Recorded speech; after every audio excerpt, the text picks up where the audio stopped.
General general আকবর, আমার মানে আপনি যেহেতু foundation for strategic and development স্টাডিজের চেয়ারম্যানও বটে, মানে ভবিষ্যতের ইতিহাস হয়তো আপনাদের কথা কর্ম অনেক কিছুর মধ্যে দিয়েই লেখা হবে।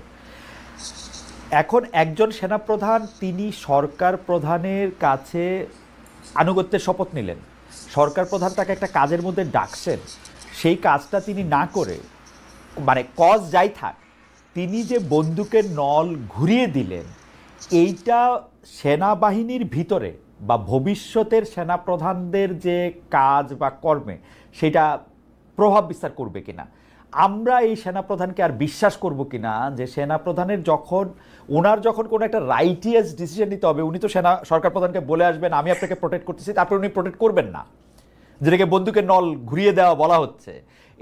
এইটা কি ঠিক আছে? মানে একজন সোলজারের পার্সপেক্টিভ থেকে হোয়াট ইজ ইউর টেক, মানে আপনি এটাকে কিভাবে রেট করতে চান যে এটা কিরকম হয়েছে কাজটা? আচ্ছা, কাজটা ভেরি মাচ কনস্টিটিউশনাল আমি বলবো।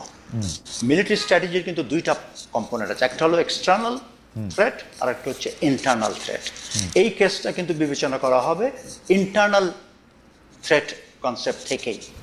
আমরা কিন্তু যখন ওথ নেই, আমরা ওথ নেই টু দ্য কনস্টিটিউশন।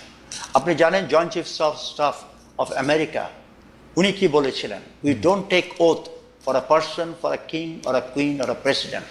আমরা কনস্টিটিউশনে কোথ নেই, সেই কনস্টিটিউশন হচ্ছে জনগণের কনস্টিটিউশন। তা আপনি এখন যদি একটা সরকার প্রধান অনৈতিক অর্ডার দেয়, আমাদের military is very clearly spelled out, you are not bound to take an order which is anti constitutional.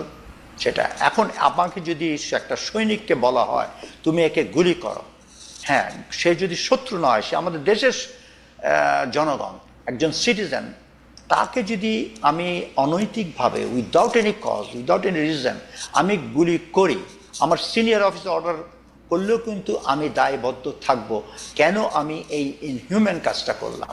এবং আমি মনে করি এটা যথাযথ দেশের স্বার্থে, জনগণের স্বার্থে কনস্টিটিউশনের মাধ্যমেই এই কাজটা হয়েছে, এটা যুক্তিসঙ্গত। এটা না হলে ফ্যাসিস্ট রেজিম পৃথিবীর কোথাও থেকে উঠতে পারতো না। এবং পৃথিবীর সব ফ্যাসিস্ট রেজিম জন উত্থান সাথে সাথে সেনা সদস্যরা যখন এতে হাত মিলিয়েছে তখনই সাকসেসফুল হয়েছে। বিএনপি অনেক আন্দোলন করেছে, ওই একটাতে তো ফ্যাসিস্ট রেজিম পালিয়ে যায় নাই। আমি সবসময় একটা কথাই বলতাম, উত্তরপাড়া যেদিন আপনার সাথে একসাথে হবে, জনগণের সাথে এক হবে, সেই দিনই ফ্যাসিস্ট রেজিম